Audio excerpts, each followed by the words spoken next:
qui est au ministère de la Santé, qui ont mis de la pression au ministère de la Santé. C'est maintenant le ministre de la Santé a pris contact avec l'attaché militaire que je disais. Lui, il a pris l'engagement maintenant de me faire revenir au pays. Et qui te prenait en charge là-bas au Maroc? Au Maroc. Bon, quand j'étais nouvellement parti au Maroc, les 3 premiers mois, quand même, ça était assuré par le gouvernement. Les 3 premiers mois étaient assurés par le gouvernement. Et tu es resté combien de temps au Maroc? Oui. 8 mois. Mais je précise que les 3 premiers mois, c'est l'État qui avait pris l'engagement. Et après? Hein? Après ça, qui prenait ta charge? C'est ma famille. C'est ma famille qui précisait. Parce que tu dis que tu étais seul. Qui alors s'occupait de toi? À côté de moi, il n'y avait personne. Si ce n'est les infirmiers et les infirmières. Et comment ta famille t'aidait alors que tu étais au Maroc, tu étais couché? Bon, c'est eux qui viraient l'argent pour moi.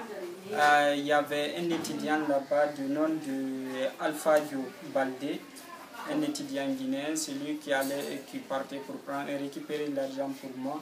Et puis il m'achetait il donnait à Cheikh Oumar Cissé, qui m'achetait chaque soir de la nourriture pour que je puisse manger.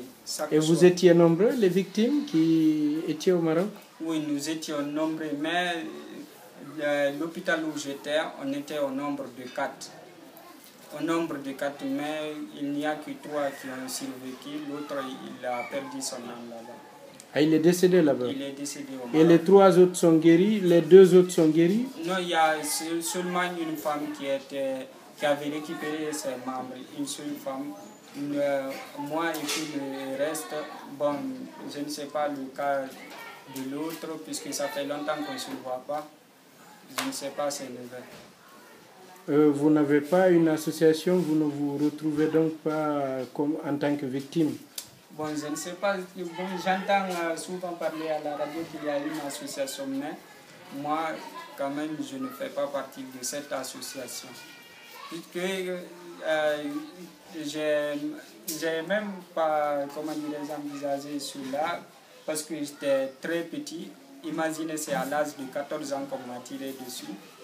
Je n'avais pas cette idée pour dire qu'il faut créer une association de ça. Et quel autre message tu as? Bon, le seul message que j'ai, c'est que l'État me prenne en charge.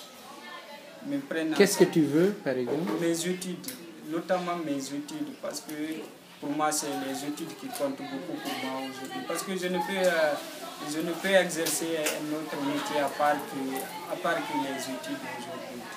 Et à quel niveau tu avais quitté? Tu ne vas plus à l'école? Non, tu faisais quelle classe? La 7e année quand on m'a tiré dessus, à l'âge de 14 ans. Et tu n'as pas repris depuis? Non, j'ai repris. Quand j'ai repris, mais malgré cela, quand même, je n'arrive pas à survenir. Tu fais quelle classe maintenant? Maintenant, je fais la 11e année. Et qu'est-ce que tu veux maintenant? Parce que tu dis que tu voudrais que l'État vienne à ton aide. Pour faire quoi? Pour qu'il prenne en charge mes études.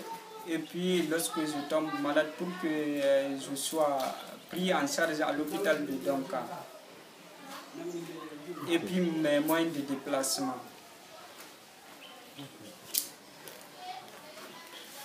Ok, merci alors.